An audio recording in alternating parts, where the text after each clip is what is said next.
नमस्कार, मैं अशोक कुमार पांडे और स्वागत है आपका टीसीएच पर। बारिश का सब लोग इंतजार कर रहे थे। सारे लोग इंतजार कर रहे थे कि बारिश हो तो थोड़ी गर्मी कम हो, चाहे वो यूपी हो, चाहे बिहार हो, चाहे मध्य प्रदेश हो, चाहे दिल्ली हो, हर जगह इस साल गर्मी का कहर जबरदस्त था। लेकिन ऐसा लगता है कि कुछ ठेकेदार और भ्रष्टाचारी चाहते थे कि बारिश ना हो। पहली बारिश ने ही भ्रष्टाचार का ऐसा पोल खोला है कि मोदी सरकार के पास लगता नहीं है इसका कोई जवाब है। हालांकि जैसे वो कहते रहते हैं, आगे भी कह सकते हैं कि क्या ये लोग मेरे लिए मरे हैं, मैं क्या कर सकता हूं, ये तो बरसात की वजह से हुआ है, जिम्मेदारी लेना तो आता नहीं है, तो जिम्मेदारी नहीं लेंगे। लेंगे क्या? लेंगे बस फोटो अपॉर्चुनिटी। अयोध्या में फोटो अपॉर्चुनिटी ली गई। अभी मंदिर तैयार नहीं था, लेकिन मंदिर का उद्घाटन कर दिया गया। राम पथ बनना था, उसका ठेका किसको दिया गया सब लोग जानते हैं। 4,500 लोगों को उजाड़ कर राम पथ बना। दावे हुए शानदार रेलवे स्टेशन बन गया, शानदार सड़क हो गई। और कुल मिलाजुला कर हुआ यह कि पहली बारिश हुई। जो 4,500 लोगों को उजाड़ कर राम पथ बनाया गया था, उसमें 19 गड्ढे पहले ही दिन हो गए। रेलवे स्टेशन की दीवार गिर गई। जो बाउंड्री होती है तो शोर मचाया गया, पुराने रेलवे स्टेशन की थी। अब तस्वीरें आई हैं कि पूरे रेलवे स्टेशन में पानी भरा हुआ है, घुटनों तक पानी भरा हुआ है। और तो और राम मंदिर के पुजारी ने, वहीं के पुजारी ने आरोप लगाया कि बारिश के समय राम मंदिर के अंदर पानी आ रहा है, यानी छत टपक रही है। अब जाहिर है जल्दीबाजी थी, चुनाव था तो कैसे भी उद्घाटन करना था। फोटो आ गई, उद्घाटन बन गया, सब हो गया। अब उसके बाद जब बारिश आई तो यह पोल खुली कि कितना ज्यादा करप्शन वहां पर हुआ था। और सिर्फ अयोध्या का मामला नहीं है, यह पूरे देश का मामला है। सबसे भयानक मामला तो एयरपोर्ट्स का है। मार्च के महीने में 3 एयरपोर्ट्स के एक्सटेंशन का उद्घाटन किया गया। तीनों पहले से चल रहे थे, एक्सटेंशंस किए गए थे। जबलपुर में किया गया था, ग्वालियर में किया गया था। अब ज्योतिरादित्य सिंधिया जो नागरिक उड्डयन मंत्रालय में एविएशन मिनिस्टर थे, तो मध्य प्रदेश में उनको बताना था कि मैंने कितना काम किया है। ग्वालियर तो उनकी जगह है, तो ग्वालियर में एक्सटेंशन का उद्घाटन हुआ, जबलपुर में एक्सटेंशन का उद्घाटन हुआ। और दिल्ली में जो T1, दिल्ली में आप जानते हैं कि 3 अलग अलग टर्मिनल हैं, T1 है, T2 है और T3 है। तो T1 का एक्सटेंशन किया जा रहा था, T1 को T3 से मिलाने की योजना थी। और इसका उद्घाटन भी मार्च में आचार संहिता लागू होने से पहले जल्दी जल्दी मोदी जी ने कर दिया था। अच्छी अच्छी तस्वीरें आई थी, अखबारों में खबर छपी थी, बोलने के लिए हो गया चुनाव के पहले कि चलो हमने 3 और हवाई अड्डों का एक्सटेंशन कर दिया। यहां मैं ये बता दूं कि ये हवाई अड्डे पहले से चल रहे थे। इनमें से कोई हवाई अड्डा इनका बनाया हुआ नहीं है, चाहे जबलपुर का हवाई अड्डा हो, चाहे ग्वालियर का हवाई अड्डा हो, चाहे दिल्ली का T1 हो। ये सब इस सरकार के आने से पहले से चल रहे थे। उनमें मॉडिफिकेशन, एक्सटेंशन जैसी चीजें थी। नई छत बनाना, थोड़ा बड़ा कर देना, T1 को T3 से जोड़ने की कोशिश करना, वहां पे विमानों की संख्या बढ़ा देना, पहले केवल डोमेस्टिक आती थी, वहां इंटरनेशनल के लिए रास्ता खोल देना, यह सारा कुछ किया गया था और यह सारा कुछ चलता रहता है। लेकिन जिस जल्दीबाजी में किया गया था, पहली बारिश ने बता दिया कि उसमें कितना भ्रष्टाचार हुआ है। और अगर भ्रष्टाचार नहीं हुआ है तो किस कदर खराब तरीके से वो बना है।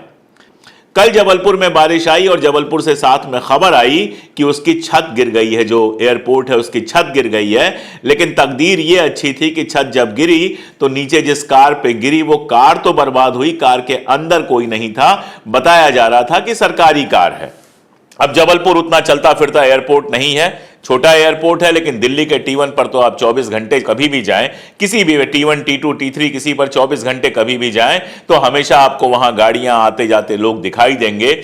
इसलिए आज सुबह 4 बजे के आसपास जब दिल्ली में तेज बारिश हो रही थी तो T1 की छत एक गिर गई और उसके नीचे एक टैक्सी वाला बेचारा गया हुआ था, किसी को लेने गया होगा या किसी सवारी का इंतजार कर रहा होगा। वो जब गिरी तो उसकी गाड़ी तो तबाह हुई, वो टैक्सी वाला भी मर गया। उसके अलावा 2 और लोगों की डेथ की और 6 लोगों के घायल होने की बात है। यानी नरेंद्र मोदी की जल्दीबाजी, उद्घाटन करने की जल्दीबाजी और इसका कंस्ट्रक्शन करने वालों की अक्षमता और भ्रष्टाचार ने दिल्ली में 3 लोगों की जान ले ली और 3 लोग घायल हैं। पता नहीं उनके साथ क्या होगा, इलाज तो मिल ही रहा होगा लेकिन पता नहीं क्या होगा।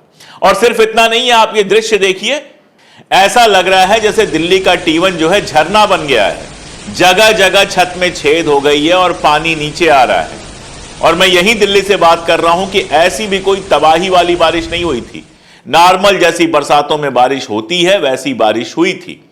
और दिल्ली में कोई पहली बार तो बारिश हुई नहीं थी, हर साल बारिश होती है। तो जो बनाने वाले थे उनकी योजना में ये मालूम होगा उनको कि दिल्ली में बारिश भी होती है, गर्मी भी पड़ती है और ठंड भी पड़ती है। तीनों चारों मौसम दिल्ली में होते हैं। तो जो भी कंस्ट्रक्शन होना चाहिए था वो ऐसा होना चाहिए था कि बारिश को भी झेल सके, गर्मी को भी झेल सके और जाड़ों को भी झेल सके।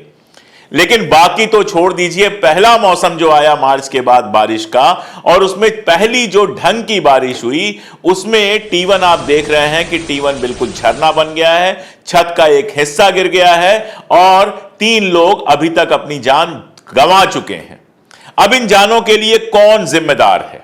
एयरपोर्ट्स को लेकर जो तमाशा किया गया है, देखिए पिछले 4-5 सालों में हुआ यह है, कारपोरेट वगैरह और सारे कुछ की वजह से और कंपटीशन जिस तरह से बढ़ा है उससे बहुत सारे लोग जहाजों में सफर करने लगे हैं, प्लेन्स में सफर करने लगे हैं जो पहले ट्रेन को प्रीफर करते थे। एक और कारण है, ट्रेन को तो इतना बर्बाद कर दिया गया है कि ट्रेन में आपके लिए सफर करना ही मुश्किल है। आपको कहीं पहुंचना है, एकदम गारंटी नहीं है कि ट्रेन टाइम पे पहुंचाएगी, बल्कि इस बात की गारंटी है कि ट्रेन आपको पक्का लेट पहुंचाएगी। मैं अपना किस्सा जानता हूं, जाड़ों में मैं लखनऊ में था और मेरा रिजर्वेशन था लखनऊ से दिल्ली आने का। वो ट्रेन 22 घंटे लेट थी, 12 नहीं 22 घंटे वो ट्रेन लेट थी। जब मैं गया, सुबह सुबह की ट्रेन थी, जब मैं गया तो पता चला कि दिल्ली से जो ट्रेन आती है और फिर यहां से बन के चलती है अभी वही नहीं आई है। तो ट्रेनों का हाल आपने ये देख लिया। बाकी जो ट्रेनें चल रही हैं कहीं भी कभी भी एक्सीडेंट्स हो जाते हैं। ट्रेनों के अंदर कंडीशन ये है कि स्लीपर जनरल से बदतर हो गया है, जो आपका AC 3 टायर होता था वो स्लीपर से बदतर हो गया है। बचा है शायद AC 2 टायर और AC 1, जिससे आपने तमाम सुविधाएं छीन ली हैं, तमाम सारी चीजें नहीं मिलती हैं। सीनियर सिटीजन्स को मिलता था 50% तक की छूट, वो आपने छीन ली है। और ट्रेनें इतनी बदहाल हैं कि लोग अब ट्रेनों से सफर करना पसंद नहीं करते। शायद अगर इस सरकार की सबसे बड़ी उपलब्धि कोई बताई जाए तो वो ये बताई जाएगी कि उसने रेलवे को पूरी तरह से बर्बाद कर दिया है। सुविधाएं सारी आपसे छीन ली हैं, रेलवे स्टेशनों का हाल बदहाल है, ट्रेनों का हाल बदहाल है और जो उसकी टिकट होती है वो लगातार महंगी होती जा रही है। तो जाहिर है जिनको तुरंत तुरंत कहीं पहुंचना होता है, काम होता है, वो प्लेन से चलना बेहतर समझते हैं। तो निश्चित रूप से एयरपोर्ट्स की संख्या भी बढ़ रही है, प्लेनों की संख्या भी बढ़ रही है। पिछले 6 साल में 130% बताते हैं कि बढ़ी है प्लेन से यात्रा करने वालों की संख्या। लेकिन वहां पे कंडीशन क्या है? मोदी जी ने कहा था कि चप्पल पहनने वाले भी जहाज में सफर कर सकेंगे। अब हालत यह है कि अगर आप जहाज में रेगुलर सफर करेंगे तो जूते से चप्पल पे उतर आएंगे, क्योंकि वो इतना महंगा होता जा रहा है। लगातार उसकी जो टिकट है वो लगातार महंगी होती जा रही है। खैर अभी महंगाई को छोड़ दें, वो तो मोदी जी का उपहार है, कोई ऐसी चीज नहीं है इस देश में जो महंगी ना हो रही हो। लेकिन वहां यह हाल है, एयरपोर्ट पे यह हाल है कि आप जो कंस्ट्रक्शन कर रहे हैं वो ऐसा हो जा रहा है। इसके अलावा ढेरों एयरपोर्ट अदानी जी को सौंप दिए गए हैं। अदानी जी ने क्या किया? अभी तक यह था कि अगर आपके यहां कोई बूढ़ा है, बुजुर्ग है, बीमार है और उसको व्हील चेयर की जरूरत है तो आपको रिक्वेस्ट करनी पड़ती थी और एयरलाइन या फिर आपके जो एयरपोर्ट होते थे वो फ्री में व्हील चेयर उपलब्ध कराते थे। लखनऊ एयरपोर्ट है अडानी जी के पास, वहां पर उन्होंने यह सिस्टम खत्म कर दिया है। और अब अगर आपको लखनऊ एयरपोर्ट पे अगर आपका कोई ऐसा व्यक्ति जा रहा है, आपके साथ आपकी मां जा रही हैं, आपके पिताजी जा रहे हैं, या आप खुद कभी बीमार हैं, कोई और प्रॉब्लम है, किसी मरीज को लेकर जाना है और आप अगर वहां पर व्हील चेयर के डिमांड करेंगे तो आपको 2500 से अधिक रुपए देना पड़ेगा, सिर्फ और सिर्फ व्हील चेयर का। यह किया है अदानी जी ने और आगे ऐसा होता ही जाएगा। एक जगह शुरू हो गया तो धीरे धीरे हर जगह हो जाएगा।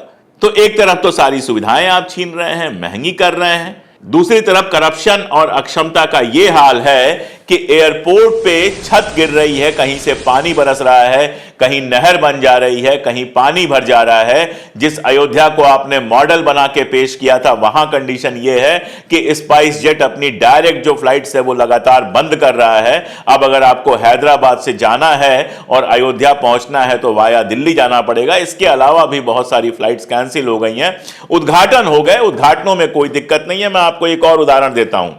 यूपी में एक जगह है कुशीनगर जो बुद्ध से जुड़ी हुई है, वहां पर एक एयरपोर्ट बनाया गया।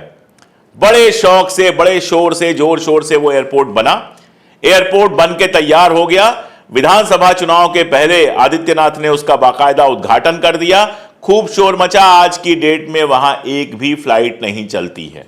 स्पाइस जेट ने ही शुरू की थी कुशीनगर में भी फ्लाइट। पहले हफ्ते में 2 या 3 दिन की थी, फिर शायद हफ्ते में 1 दिन हुई। और मेरा तो बड़ा खराब एक्सपीरियंस है। मैं वहां क्या शेयर करूं कि मैंने फ्लाइट कराई थी, कैसे वो कैंसिल हुई, मुझे लखनऊ आके फ्लाइट लेनी पड़ी। और अब कंडीशन यह है कि कुशीनगर में कोई फ्लाइट नहीं चल रही है। एयरपोर्ट बना हुआ है, वीआईपी लोगों के हेलीकॉप्टर वहां उतरते हैं। इसके अलावा बस एयरपोर्ट बना हुआ है, वहां से कोई फ्लाइट नहीं चलती है। सिर्फ उद्घाटन के लिए, सिर्फ दुनिया को दिखाने के लिए सरकारी पैसे के, जनता के पैसे के करोड़ों खर्च करके वहां पर आपने सफेद हाथी बना दिया। अब पड़ा हुआ है वो। और बाकी क्या कहा जाए। इसी दिल्ली में जब टनल्स बनी थी, आईटीओ पे जो टनल बनी थी, इतना शोर मचा था लास्ट ईयर की बारिश में, हमने देखा उस टनल का क्या हाल है। मुंबई में अटल सेतु बनी थी और यह कहा गया कि फटाफट आप समंदर पार कर जाएंगे। उसका महंगा उसका रखा गया, टॉल बहुत महंगा रखा गया, और पता चला कि पहली बारिश हुई और उसमें भी क्रैक्स आ गए। तो यह हो क्या रहा है। जहां जो बन रहा है उसमें क्रैक आ जा रहा है, जहां जो बन रहा है वो टूट जा रहा है। और वो जो हमारा गोदी मीडिया कहा जाता है वो चुपचाप बैठे हुए झुनझुना बजा रहा है। या तो टिकर में न्यूज चला देगा या 1 मिनट की न्यूज चला देगा। मैं पूछता हूं किसी गोदी मीडिया की है यह हिम्मत जो शाम को 4 लोगों को बिठा के यह बहस कर सके कि मोदी जी ने किया था उद्घाटन, कैसे टूट गई एयरपोर्ट की छत। कोई करेगा इस बात पे बहस कि मासूम टैक्सी ड्राइवर की मौत का जिम्मेदार कौन है। कोई गोदी मीडिया यह सवाल उठाएगा कि जो बेचारा एक ड्राइवर वहां पे अपनी टैक्सी लेके बैठा हुआ था, पता नहीं कहां का होगा, जिसके भरोसे एक परिवार पलता होगा, जिसके भरोसे एक घर का अंधेरा मिटता होगा, आज जब उसकी मौत हो गई है तो क्या वे व्यक्ति इसकी जिम्मेदारी लेंगे जिन्होंने फटाफट यह सब पूरा कराया और जिन्होंने इसका उद्घाटन किया। जब आप उद्घाटन करने जाते हैं, बड़ी बड़ी बातें करते हैं, क्या मोदी जी माफी मांगेंगे कि मैंने ऐसी जगहों का उद्घाटन किया जो ठीक से नहीं बने थे, और यह वादा करेंगे कि जो लोग इसके लिए जिम्मेदार हैं उनको कड़ी से कड़ी सजा दी जाएगी। कुछ नहीं होगा, कुछ नहीं होगा। 2-4 दिन हमारे जैसे लोग शोर करेंगे, उसके बाद मामला दब जाएगा। और दबेगा भी क्या, इससे बड़ी कोई घटना आ जाएगी और उसके पीछे सब भागने लगेंगे। जो इसके दोषी हैं उनको कोई सजा नहीं मिलेगी। ऐसे ही चल रहा है यह देश। 2014 के पहले अगर इस तरह की घटना हुई होती तो पूरे देश में तहलका मच गया होता। लेकिन आज कंडीशन यह है कि हमारी मीडिया का इतना बड़ा हिस्सा पूरी तरह से सरकारी हो गया है, पूरी तरह से दलाल और भक्त हो गया है कि 3 मासूम लोगों की मौत या फिर सरकारी पैसे से हुए इतने बड़े कंस्ट्रक्शन के बेकार हो जाने, सरकारी पैसे के डूब जाने पर कोई गोदी मीडिया सवाल नहीं करेगा। लेकिन हमें तो सवाल उठाना पड़ेगा। अगर हम भी सवाल नहीं उठाएंगे फिर तो बात होगी ही नहीं।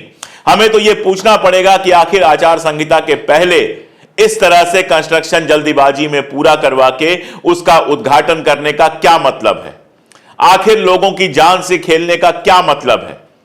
आखिर सरकारी पैसा, जनता का पैसा इतना सारा बर्बाद करने का क्या मतलब है। और जो लोग इसके लिए जिम्मेदार हैं उनको सजा क्यों नहीं मिलती। हम तो ये सवाल पूछेंगे, बार बार पूछेंगे।